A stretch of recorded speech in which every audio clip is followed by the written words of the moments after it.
বিশ্বের কয় নম্বর ধনী? 1 নম্বর ধনী। উনি হলেন ইন্টারমিডিয়েট পাস, উনার কোনো বিবিএমবি অনার্স মাস্টার্স নাই। স্টিভ জবস অ্যাপেলের প্রতিষ্ঠাতা, উনি হলেন এসএসসি পাস। ডেলের প্রতিষ্ঠাতা মাইকেল ডেল, উনি হলেন এইচএসসি পাস। আকিজ গ্রুপের প্রতিষ্ঠাতা মরহুম আকিজ সাহেব, উনি হলেন জিরো পাস, জিরো থেকে হিরো।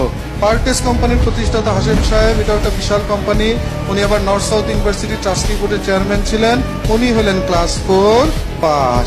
ইনারা ব্যতিক্রম না, ইনারাই কমন। বিশ্বব্যাপী গবেষণায় দেখা গেছে সারা পৃথিবীর কোটিপতিদের মধ্যে 90%ই কোনো বিবিএমবি অনার্স মাস্টার্স নাই, সাধারণ রেজাল্ট। তাহলে কি আমরা একটা সিদ্ধান্তে আসতে পারি, যদি কোটিপতি হতে চাও লেখাপড়া ছেড়ে দাও, এত কষ্ট করে এত কিছু। ভিসি, ভিসি মানে কি? ভাইস চ্যান্সেলর, তার ডিনকে বলতেছেন। ডিন কাকে বলে? বিভাগীয় প্রধান। You should have very good relation with your A+ students.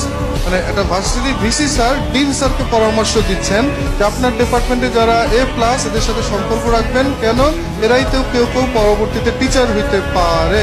তারপরে বললেন আর যারা D- সবচেয়ে খারাপ রেজাল্ট, এদের সাথে একটু সম্পর্ক রাখবেন। কারণ 20 বছর পরে আপনার ডিপার্টমেন্টে সবচেয়ে খারাপ রেজাল্টের ছাত্র আপনার ফ্যাকাল্টির উন্নতির জন্য, ল্যাব লাইব্রেরি বিল্ডিং বানানোর জন্য আপনাকে 20-50 লক্ষ টাকা কি করবে? দান করবে। কি হবে? তার তো রেজাল্ট খারাপ, তার চাকরি বাকরি হবে না, কি শুরু করবে? ব্যবসা শুরু করতে। জিপিএ 5 না হলেও হতাশ হতে নাই। ভালো রেজাল্ট না হলে বুঝতে হবে আপনি আগামীর বিল গেটস, আপনি ভবিষ্যতের আকিজ। আর যাদের রেজাল্ট ভালো, তারা যেই বন্ধুদের রেজাল্ট খারাপ, তাদের সাথে কি রাখতে হবে? খাতির রাখতে হবে, যাতে 20 বছর পর ওই বন্ধুর কোম্পানিতে কি পাওয়া যায়? চাকরি পাওয়া যায়।